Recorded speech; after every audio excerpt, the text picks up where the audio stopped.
Bismillahirrahmanirrahim. Assalamualaikum warahmatullahi wabarakatuh.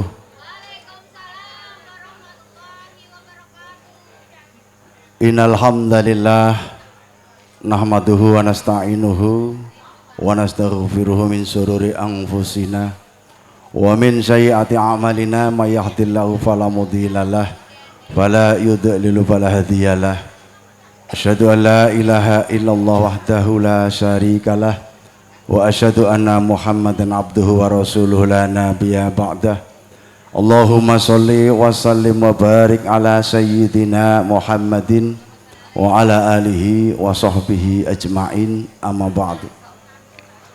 Sagung meninipun para pepundhen para sepuh haji sepuh ingkang kanggo mastudu penting pepening kautaman ingkang pantes dhateng kinabekten. Sampun para pepundhen, para sesepuh, bini sepuh, para sarjana sujaning piti para pangemban pangembating praja para satriyaning nagari, menapa pantam panduming para kalodasih ingkang tuhu pantes sinuba ing pakurmatan. Para alim, para ulama ingkang rinten dalu tansah sumandhing kitab suci wahyuning ilahi menapa panuntun kiblating panembang ingkang satuluring budi. Para baraya wira wiyata ing marsada ing reh kridaning budaya miyang karya, para purna karya lebet praja ing mahambek luhuring dharma wah para kadang sutrisna mudha ingkang pantes sinudarsana. Punapa dene para tamu kakung Suma putri ingkang pantes dhat kaling kemurdaning akrami, datan kalomipun para pametri budaya paguyuban sanggar budaya seni. Saking Kitantut Sutanto telasan para pangrawit ingkang tansah sinuba ing pakurmatan. Kanthi lenambram trapsila ing piwiti wah ngaturaken sewaking pangangsema keparang kawula hambuka wiwaraning suka wanganing wicara tuwaring kandha. Mugi dawuh sampinipun para panitia bersih dusun utawi rasulan wonten ing taun 2000 selangkung wonten rikalenggan punika. Kalau piniji menika jejer pangandhale war sampun mrates sing tumapak ing Gatra Wacarna. Namung saderengipun kawula ngaturaken mengkah urut rerencening tata adicara. Kinarya hamurwakan lekasukasing gati-gatining karya murih ing Purwa Madya wusananipun tansah manggih rahayu. Kalis ing rupitening sambikala. Sumgana panjenengan sami kawula dherek manunggu puja atau puji asuti kanca dhateng Gusti kemawli nangkung.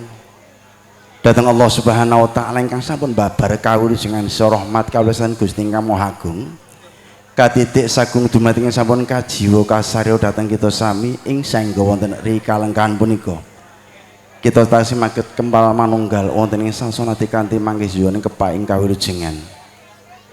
Pramila rasa syukur menika mugi sareng-sareng kita ikiraken kanthi lafal hamdalah. Alhamdulillahi rabbil alamin. Salam salam mugi katut dateng panutan kita Nabi besar Muhammad sallallahu alaihi wasallam ingkang tansah kita tenggo syafaatipun wonten yaumil kiamah. Mugi kita sedaya kelebet sedaya ewanipun umat ingkang tansah manggih syafaatipun langkung-langkung pinjang wonten yaumil kiamah. Amin amin ya rabbal alamin. Sagunipun para pepundhen para sepuh bini sepuh para tamu kakung Suma putri kawula mriki minangka talang sakimpinipun panitia penyelenggara acara bersih dusun rasulan wonten ing dukuh njalin Idran Sonanggulan. Angenipun gelar budaya Jawi utawi adat widi-widine sampun sinengkeron padukan jalin Nyidran Sonanggulan kapaprah kados tunggal desa Karangdawa. Angenipun ngawontenaken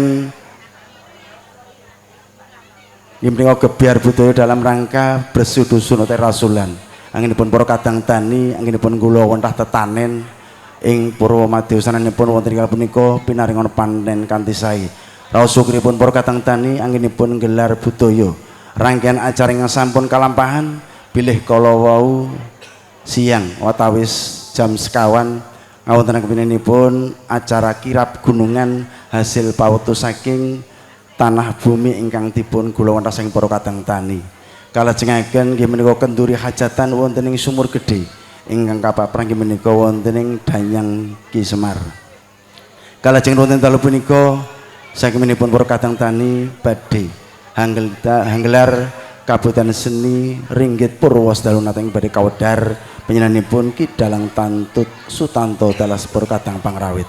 Tumapa ing kota ati jorongnya sampun rakit dinapa tinipun pur kadang-kadang nun nggih panitia bersih dusun. Tinarbuka kanthi atur pambuka tumodhen kalajeng tumapa ing kota Cono ingkang angka kalih. Nun nggih sawetawis hiburan utawi pasugatan seni gejok lesung saking ibu-ibu RT 12 ingkang sami dipun pangarsani pinanipun Ibu RT Ibu Marpeni dalasan para kadang-kadang penabuh saha vokalipun saking RT 12 tumapa ing putra wacana ingkang kutingun atur panembromo atur pambagya atur panuwun saking panitia bersih dusun wonten ing rikalipun samangke keparang nyuwun gonganipun dhateng pinanipun Bapak Kepala Desa Karanto pinipun Bapak Sri Hartanto SPD keparang sinajaran wonten ing tepis kanan kirinipun nundi pinanipun Bapak Kadus Sriwoto dalasan pinipun Bapak Wagiman tumapa ing putra wacana ingkang angka 3 nggih penyerahan tokoh pewayangan saking kadang panitia wonten ing sami keparang hangaturaken nundi pinanipun Bapak Haji Tristianto SE dalasan pinipun Bapak RT Bapak Zulianto Pratondo Yekti paharikan pagelaran seni budaya Jawi Ringgit Purwosedalunatas kapurwakan kanthi mekaten tumapa ing gotra ingkang salajengipun nggih paripurna sak cekapipun katuraken dhateng pinanipun Ki Dalang Tantut Sutanto dalasan para kadang pametin budaya Jawi saguminipun para rabu lenggah tumapa ing gotra wacana sampun katuraken ingkang sampun rinapatinipun para panitia penyelenggara acara bersih dusun atau rasulan wonten ing taun kalih selangkung wonten ing rikalenggan punika.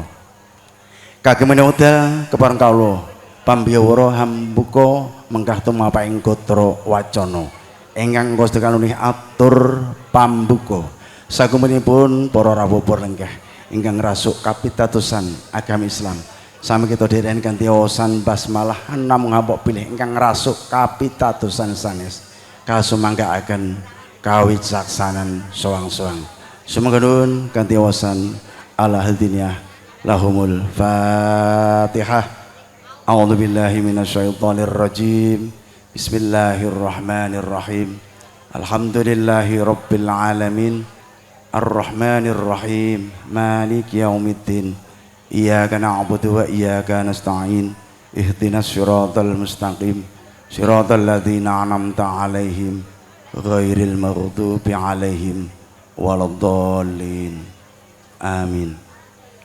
Mangkaten kanthi wawasan umul kitab suratul Fatihah mugi-mugi tumapa ing gotra wacan ing Purwomadya pagelaran seni budaya Jawi pagelaran Ringgit Purwosedalunatas mugi tansah manggih rahayu ing sambikala biner kanthi Gusti ngemo kawasa amin amin ya rabbal alamin. Temen kawula jeneng tumapa ing gotra wacana ingkang engkole sawetawis hiburan kagem yak sepengin swasana wonten kala punika saking paguyuban pametri budaya Jawi lumantar seni kesenian tradisional Jawi gejok lesung anginipun badhe atur panglipur pasugatan kunjuk dhateng pinipun para rawuh lenggah keparenga midhangetaken godhekipun para kadang-kadang ibu-ibu saking RT 12 kanthi mekaten kunjuk dhateng pinipun grup gejok lesung RT 12 Ibu Marpeni dalasan para kadang-kadang pamatri budaya keparenga tumuju dhateng sangajengipun pepanggungan saguminipun para penenggah apa pilih samangipun kadang-kadang ibu-ibu saking paguyuban seni gejok lesung angen atur pasugatan ampun pilih wonten kujiwanipun manah panyaruhi pangalemboni katut dhateng panjenengan sami sedaya sedayanipun namung kagem sarana anggenipun nguri-uri budaya Jawi pilih samangke dadosa suka renaning penggalih. Tepuk tangan buat ibu-ibu 14.